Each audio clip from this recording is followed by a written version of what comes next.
Hello, everyone. Welcome back. Today, we're going to finish off the section on the canonical height. Remember that last time we defined the canonical height, the Néron-Tate canonical height on an elliptic curve, as a function on rational points. We're defining it over Q, but of course, you can do this over number fields.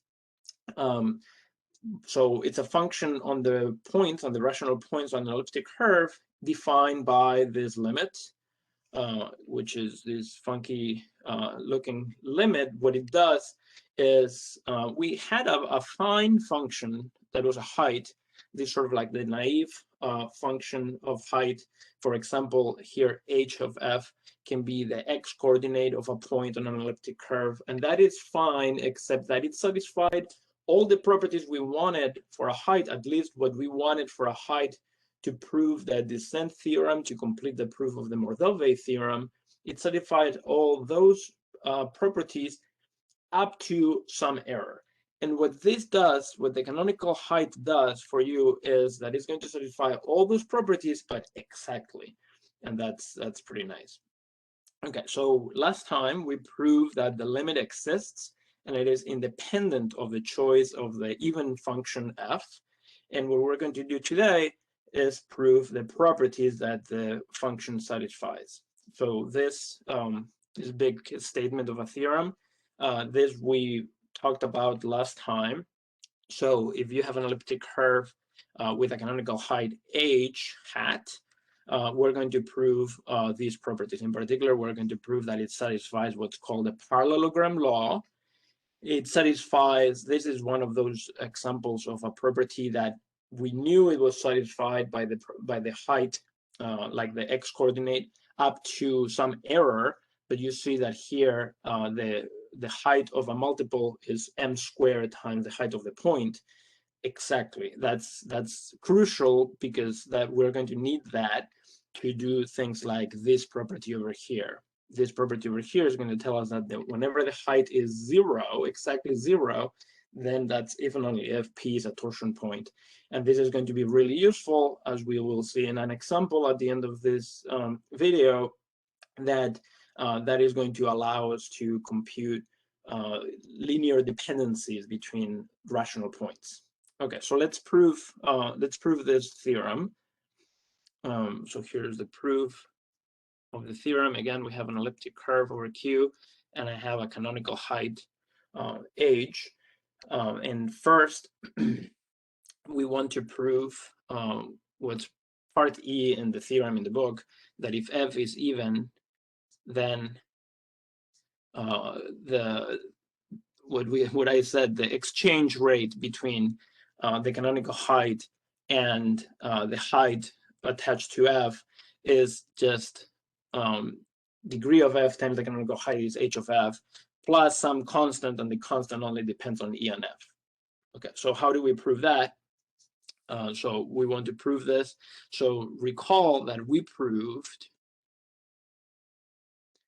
along the way to prove the independence, or to prove the fact that the limit existed, the limit that defines the canonical height exists. We proved that proving that the sequence is Cauchy, and we proved that hf 2 to the n p divided by 4 to the n minus hf 2 to the m p divided by 4 to the m, we prove that this is less or equal to a constant that only dependent on E and f divided by 3 times 4 to the m. Okay, for all m n bigger than m, like that. Okay, or for I forget if it was for sufficiently large m, but we proved this, and then if we let m be 0 and n go to infinity, then what this says is that if I take the limit, then the quantity on the left is precisely degree of f times the canonical height of p, by definition of the canonical height, minus and as I let m equals 0, this is just hf of p. So this is bounded by c times 3 to the 4. So it's bounded by a constant that does not depend on only on E and F. Okay, so that proves that part. Great. Now let's prove that the canonical height satisfies the parallelogram law. Okay, so what we knew is that, so we also, I believe this was shown, that for a naive height, we have that the height of p plus q plus the height of p minus q is 2 times the height of p plus 2 times the height of q, again, plus some constant. Okay. Then I can multiply by degree of f. Okay, so I'm going to multiply this whole equation by degree of f, and divide by 4n, 4 to the n. And then what happens is that I get something like, well, the degree of f times the height of, oh, and I'm going to substitute probably, I'm going to apply this at 2 to the n p and 2 to the n q. Okay, so for 2 to the n p and 2 to the n q, what I get is this. Okay, I just get the same thing, but now I do have degree f, and I have hf of 2 to the n q divided by 4 to the n, and more importantly, the constant at the end is also divided by 4 to the n, and then as n goes to infinity, this goes to the canonical height of p plus q. The next term would go to the canonical height of p minus q equals, this goes to the canonical height of p twice, and this term goes to 0, so I'm not going to put it in, and this goes to the canonical height of q. So it satisfies the parallelogram law on the notes. Okay, no error. Fantastic. Same trick for part B. Part B, we want to prove that the canonical height of m times p is m squared times the canonical height of p. And for this, remember that the naive heights satisfy the same thing, but up to some error. And by doing this limit, I'm cleaning up the error, and I'm going to again multiply by degree f divided by 4 to the n, and take n as n goes to infinity, I get the equation with canonical heights instead. All right. Part C in the theorem, let's see what it is. Part C says that if h hat is a quadratic form on E, or it says that h hat is a quadratic form on E. And what that means is that h is an even function, and this pairing associated to it is bilinear. All right, so let's show that. But this is actually so the fact that that this is a quadratic form is actually a standard fact from linear algebra. Functions that satisfy the parallelogram law are satisfy that they are a quadratic form. Okay, so but in any case, let's first see that h hat is even. We'll then simply put p equals O in the parallel the parallelogram law.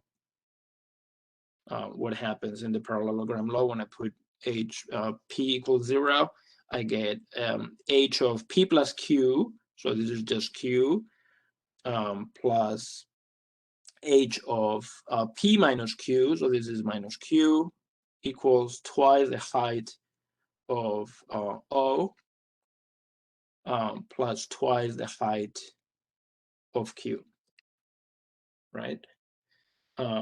So the height of Q, then this is, by the way, the height of O is 0, right? The height of O, we computed that when last time, just from the definition, you can see that the height of O has to be 0. And if you bring this term to the other side, then what you get is that the height of minus Q is equal to the height of Q. Okay, so it's an even function, and it has to satisfy that the pairing PQ, that is h hat of P plus Q minus h hat of P minus h hat of Q, that is bilinear. Since this is, it's clearly symmetric, it suffices to show, so this is what we want to show, it suffices to show linearity on the left, P plus Q, let me just to make sure that I have the right names, let's say P plus R Q, that is P Q plus RQ. Okay, so it suffices to show that equality, or what's the same, if you expand that in terms of the definition of, this is not what I need to show. This is not a question mark. This is the definition. We need to show that this is bilinear, right? And what suffices to show is that this is linear on the left because it's symmetric. And if I write this whole thing out in terms of the canonical height, what I need to show is that the height of P plus R plus Q minus the height of P plus R minus the height of P plus Q minus the height of R plus Q plus the height of P plus the height of Q plus the height of R, that this is 0. So this is what I need to show. Okay. So it's some sort of like parallelogram law, but now on steroids, because it's the parallelogram law for 3 points. Okay, but usually using the parallelogram law, I can show this. And again, this is not something crazy innovative. This is how you do it all the time in linear algebra. Once you have something that satisfies the parallelogram law, you use the parallelogram law in several ways. So use the parallelogram law for the following pairs. So for P plus Q and R, use it for P plus R and Q. Okay. So this one minus the parallelogram law for P and R minus Q, plus the parallelogram law for P plus Q and R, and minus twice the parallelogram law for R and Q. Okay, so if you do those equations, the parallelogram laws for each one of those equalities, combine them all together, what you get is exactly this equality. And that gives you the proof that that pairing is bilinear.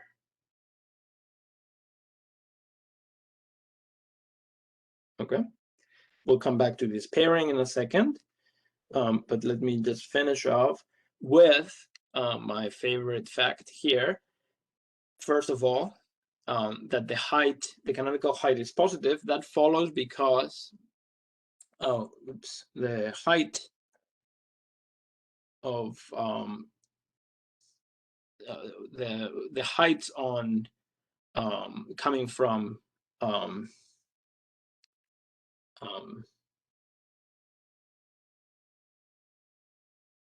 yeah, the little height on a point, remember that it was the absolute value of some logarithm, okay? So it was the absolute value of the logarithm of a height.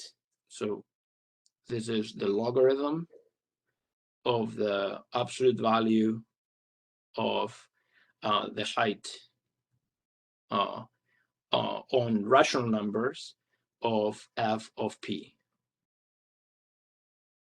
okay? And since those rational numbers, this is at least the inside of the logarithm, that function is at least 1, so the logarithm of that will be positive. So this is at least 0, okay? And therefore, the canonical height of a point will be also positive because it's a limit of a sequence of positive numbers or non-negative numbers. So the limit has to be also non-negative, okay? But now what I want to show, which I think is the coolest part, is that the two implications. First, if P is torsion, then the canonical height of a point that is torsion is 0. So let's prove that part. Well, we know that it's torsion, so there is some M such that this is O, and therefore the height of the point is the same that the height of MP divided by M squared by the property of the height, that the property of heights of multiples, but M times P is the height of O, and the height of O is 0, so I get 0. Good, so this is half of what I want to prove because I want this to be an if and only if. So now I want the other way. If the height is 0, I want P to be torsion. Okay, so how do we do this? So if the height is 0, then the height of any multiple of P, that will be M squared times the height of P, and that will also be 0 for all M. Okay, so all the multiples of P have height 0, but from the very first property we showed,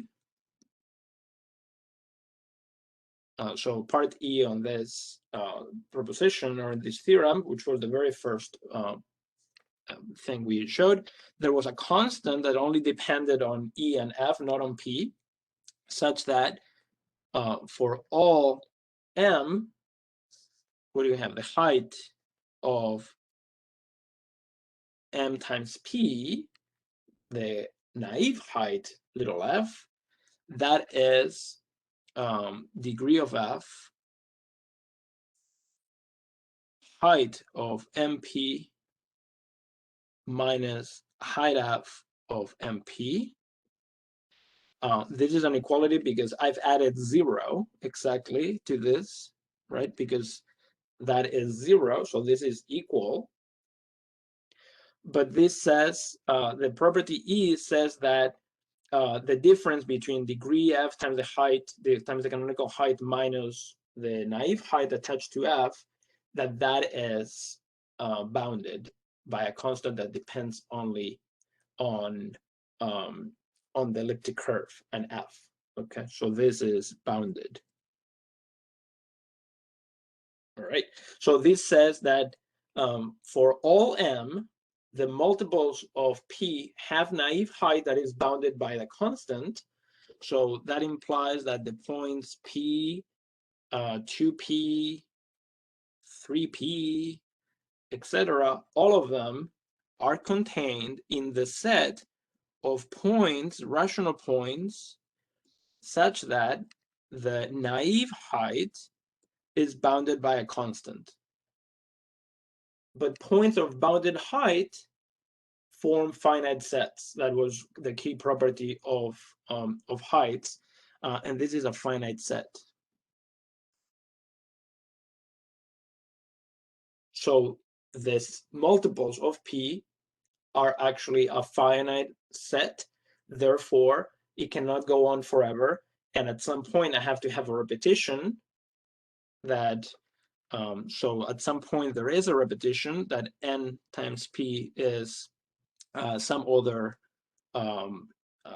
let's say m times P, and therefore, n minus m times P is O, and P is torsion.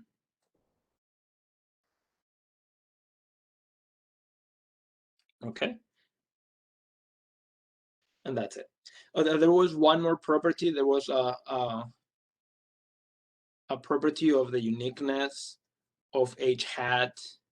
I'm not going to prove that part. That uniqueness said that if you have any other function that satisfies these properties, then it's the same function H hat, which sort of gives the meaning of canonical. But I'm not going to do that part. It's similar to all these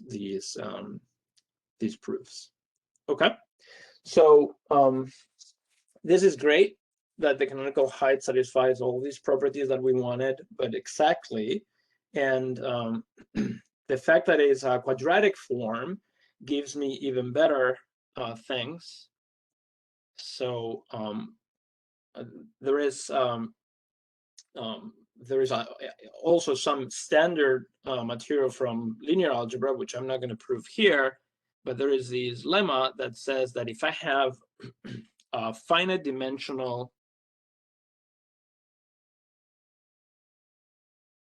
vector space and L inside V is a lattice, in the same sense that we had lattices, like for the complex numbers, the lattice that was attached to an elliptic curve.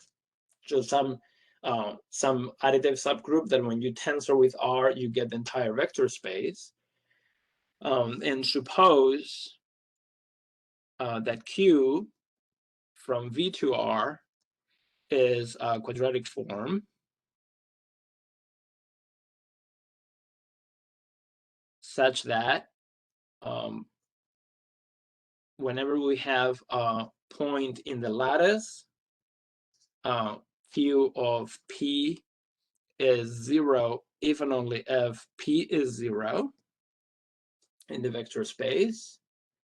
And suppose that for all C, the points in the lattice such that the value of the quadratic form is bounded, suppose that this is always finite, then Q is not just a quadratic form, it's a positive,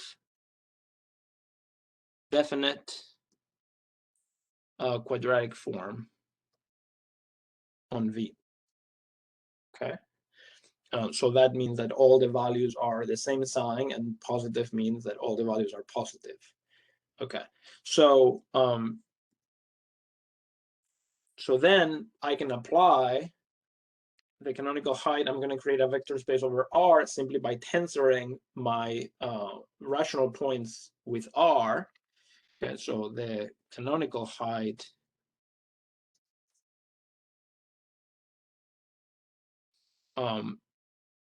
is a positive, definite quadratic form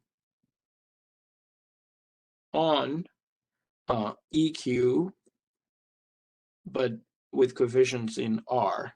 So tensor with R, and now this is a positive definite quadratic form, and the proof is simply we have a lattice, So we apply the lemma to the lattice EQ modulo torsion. Notice that with the tension with R anyways kills the torsion, so EQ modulo torsion, it is a lattice inside EQ tensoring with R, and then by the lemma, this canonical height gives you a quadratic form. And the point is that whenever you have a quadratic form, a positive definite quadratic form, you have, well, you have a pairing attached to it, which is a pairing that appeared in the theorem. And this pairing gives you a metric for vectors in your vector space. And then you can, if you have that lattice that gives you a quadratic form that is positive definite, that lattice will have a volume. And that's that quantity, the volume of that lattice with respect to this metric, has all these nice properties and is something that appears in many scenarios. So for example, if you've seen algebraic number theory, you would have seen that you can embed the unit group. So for example, this is essentially how the Dirichlet unit theorem in algebraic number theory is proved, that you embed the units, the unit group through the embeddings of the number field. You embed it in a real vector space, and over there is a lattice, and that volume of that lattice is called the regulator of a number field, and is an important quantity to compute for number fields. Same thing we're going to do here. Now that we have a canonical height that gives us a positive definite quadratic form, we define the pairing, and then we're going to define the volume of that pairing to be something that, it turns out, is a very important quantity, which appears, for example, is one of the constants that appears in the Birch and Schrödinger conjecture. Okay, so here's the definition of the neuron Tate pairing on EQ is a pair from EQ cross EQ to R, defined by height of PQ. Again, it's the quadratic form on PQ minus quadratic form on P minus quadratic form on Q.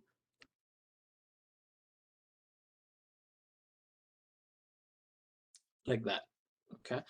Which is what we proved already, that this is a bilinear form. Maybe I'm gonna write here a big warning sign. You'll see that when people state the Birch and Schrödinger conjecture, in the Birch and Schrödinger conjecture, the constant that appears as a residue of a certain pole that gives you sort of like the order of vanishing is the rank, but the residue itself is where all these like numerical constants appear. Sometimes there is a 2 to the n or the 2 to the r in that constant, and sometimes there isn't. And you can think like maybe somehow they made a mistake, some source might be wrong. And there is no mistake in that. Sometimes this canonical height pairing is multiplied by a half, and sometimes it isn't. So in here, for example, Silverman is not putting the half in there, and then you get something for BSD. And if you put on a half here, then you get something else in the BSD formula. So you have to keep track of that. So some authors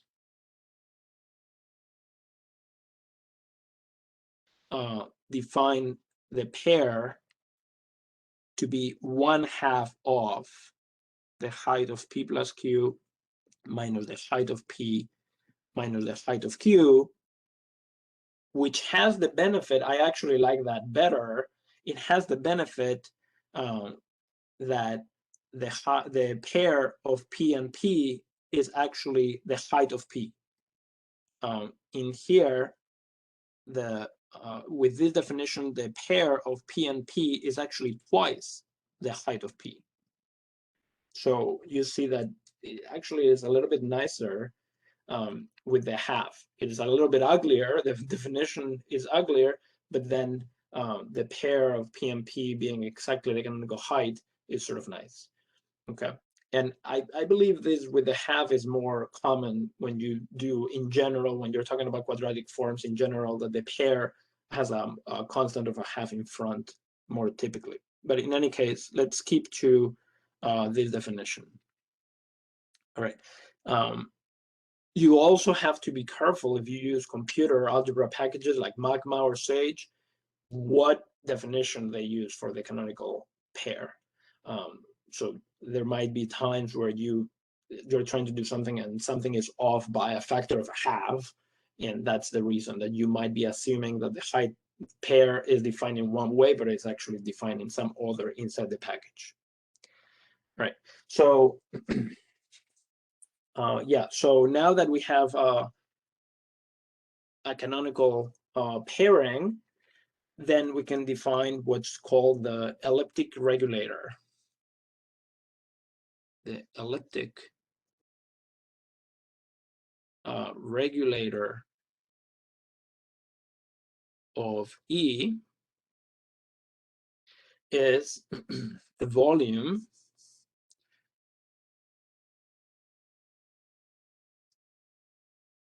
of the lattice EQ modulo EQ torsion computed using the quadratic form H hat. What that means is the following. So if you choose P1 through PR in rational points that generate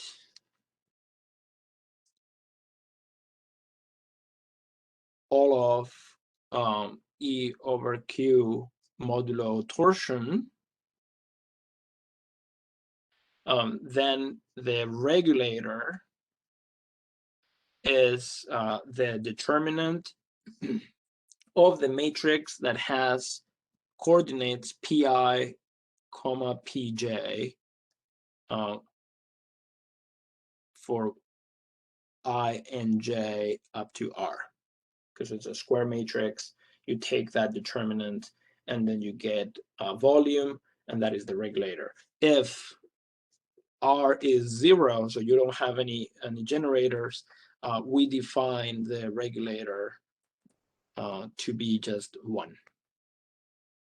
Okay.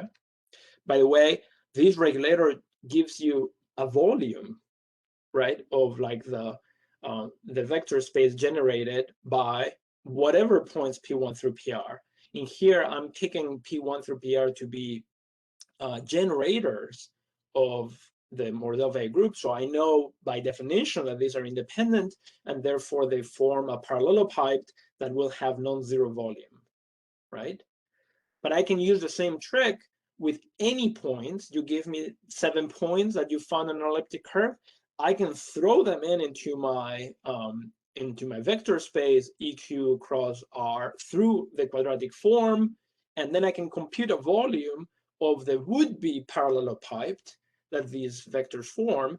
And if the volume is 0, then these are not independent. These vectors, there's some dependency, and that is not an R-dimensional parallelopipe. It collapsed, so there's going to be a relation. And that we're going to exploit it to compute whether there are relations between the points. So, so also define. Sorry, can I ask a quick? So REQ is what we're defining as the regulator. Is that correct? This is the regulator. Yeah. Yes. So I'm sorry if I'm misremembering. Isn't that also the notation that we used for the rank of the elliptic curve? Oh, I'm sorry. Yes, I'm just yes. like, are those both used just and No. clarified in context? I actually no. I think it's more common to write. I think just to make I mean, sure. the rank is typically written in lowercase r, and the regulator is often written in uppercase r. Oh, okay, awesome. Thank you. At least that's from my experience. Yeah, just to make sure, Mhm. I would specify, that you're talking about the regulator. If it's not clear from constant, if both things are floating around, you might as well just call it reg Okay. of EQ for the regulator. So what I was going to say is that if you have Q1 through Qn some points, then we define the regulator of those points, the regulator of this set of points, to be the same definition, the determinant of Qi of this matrix up to n, and that is the regulator of that set of points. And now note that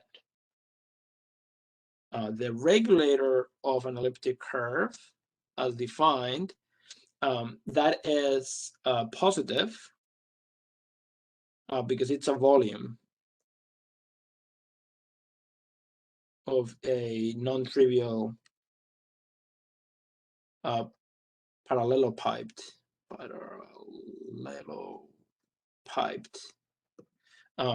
In general, though, the regulator of a set of points may be zero, even only if those points satisfy some z linear dependence. Okay, so let's see an example of that.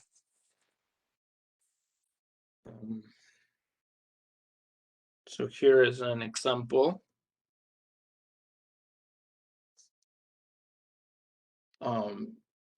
So take E. Here's my example color. E is going to be the elliptic curve y squared equals x cubed minus 82x. Okay. It is not a surprise that this, or I'm not going to prove this, but this elliptic curve has rank 3. Okay. And these points are generators. Q, the point minus 8, 12. I don't know why I put square brackets here. And R minus 1, 9 are independent. Okay.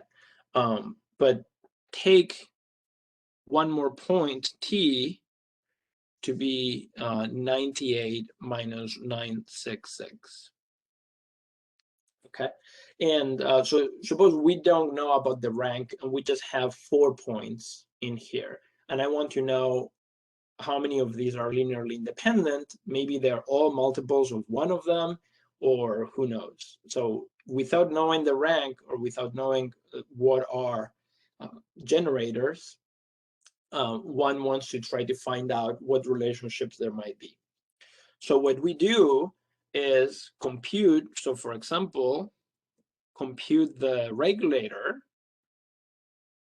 of P, Q, and T and see what happens. So the regulator of P, Q, and T, I've computed the matrix, and it looks like this: 2.548 dot dot dot minus 0.219, like that, 2.3282 dot dot dot minus 0.2199. It's symmetric, by the way. 2.1709 to the dot, 1.9509 to the dot, 2.3282 to the dot, 1.950 to the dot, and 4.27 to the dot. Okay. What is the determinant? The regulator is a determinant. So I should write the determinant here. And the determinant of this turns out to be something like 2.768 times 10 to the minus 28. Okay, I've not added enough precision here to claim that, but if you compute every coefficient to enough precision, then you see that this is really close to 0. Now you see that this is all a computational problem in that I cannot compute the canonical height to some extent that I'm going to be able to prove numerically that this is 0, but this gives me a very good indication that something is going on here, that this regulator seems to be 0, so there might be a linear dependence. Okay. Computer algebra systems are aware of their limitations in terms of numerical evidence, so they can give you a numerical kernel. Okay, so like the computer can compute the kernel of this, or you can try it by hand, and the kernel is approximately looks to be generated by -1, -1, 0. Okay, so what does that say? This says, remember that this is PP, that this is QQ, that this is PQ, etc. This is PT in this case, and so on. So what this says is that when I add P with P and P with Q, I should get, oops, this is supposed to be a 1. This minus the 1 with T and T are equal. Okay, if that was the kernel, then this would happen. What this means is that P and P plus Q equal T with T. The second equation would give you the second line. So this is the kernel, the matrix times this vector gives you 3 different equations. The second equation gives you that Q, P plus Q. I'm sorry, this is P and T.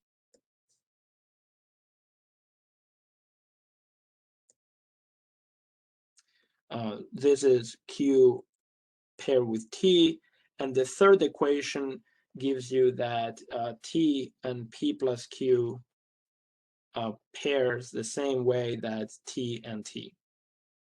Okay, but this is bilinear, so if I add them all, what I get is that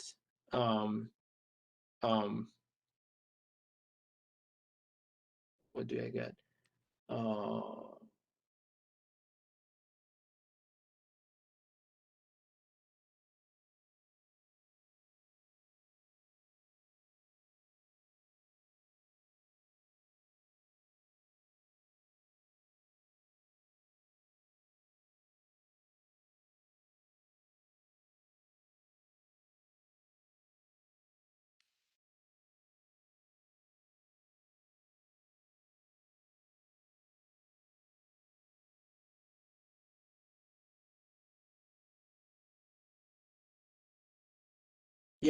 Yeah, so I'm going to add the first 2 and subtract the last one, and what I get is that P plus Q minus T is like P plus Q equals P plus Q minus T with T, and then if you bring this to the other side, what this gets you is that P plus Q minus T, comma, P plus Q minus T is 0.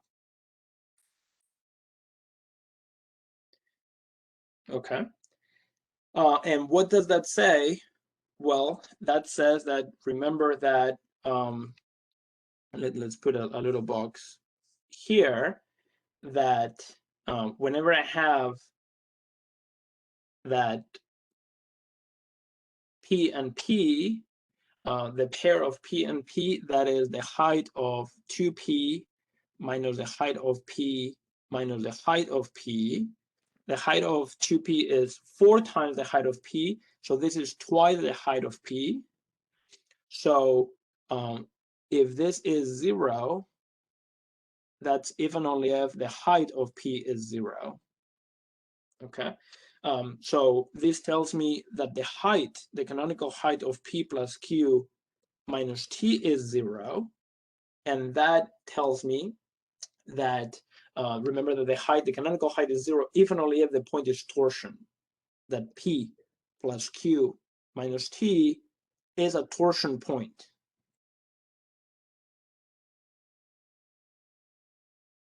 Okay. Now, again, this is all numerical evidence tells me that if this is indeed the kernel, then P plus Q minus T should be a torsion point. So you go ahead and compute it, and then we verify this. So verify what happens, and since now I have a linear relationship, I can check. Indeed, it turns out that P plus Q is T. So there is a linear relationship. So T was not necessary. So with P, Q, and R, I can generate T, so I don't need T in my set of generators. And then it turns out that the regulator of P, Q, and R, the regulator is something like 10.20 ... So it is not 0. And this you can prove, though. So you can't ever prove with a computer. Well, I mean, in general, you cannot prove that a number is 0, but you can prove that a number is non-zero. If you've used enough precision, you can prove that the determinant is non-zero. So this is non-zero, and that tells you that P, Q, and R are independent.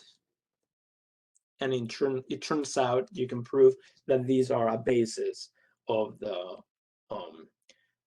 Mordell-Weil rank, okay, over the Mordell-Weil group. How we're going to prove that is that we're going to need some sort of bound. First of all, we need to know that the rank is at most 3, that we're not missing points. This just shows that P, Q, and R are independent. So we could have the case that maybe the rank is 4, maybe the rank is 5. So we need some sort of bound on the rank that we can use. Once we know the rank is at most 3 and I have 3 points, then I know the rank is 3, so I've computed the rank. And to find generators, now what I can do is use heights. Because if there are any generators that I'm missing, would be generators that generate these points in some way. And these points would be points of lower height than the ones we have, right? To get a point that maybe, imagine maybe Q is 2 times some other point that is an actual generator. But if that was the case, the height of this would-be point would be a fourth the height of Q, right? So it would be a point of lower height. So you can extend a search to, you can compute the heights of P, Q, and R, and then look for points of lower height.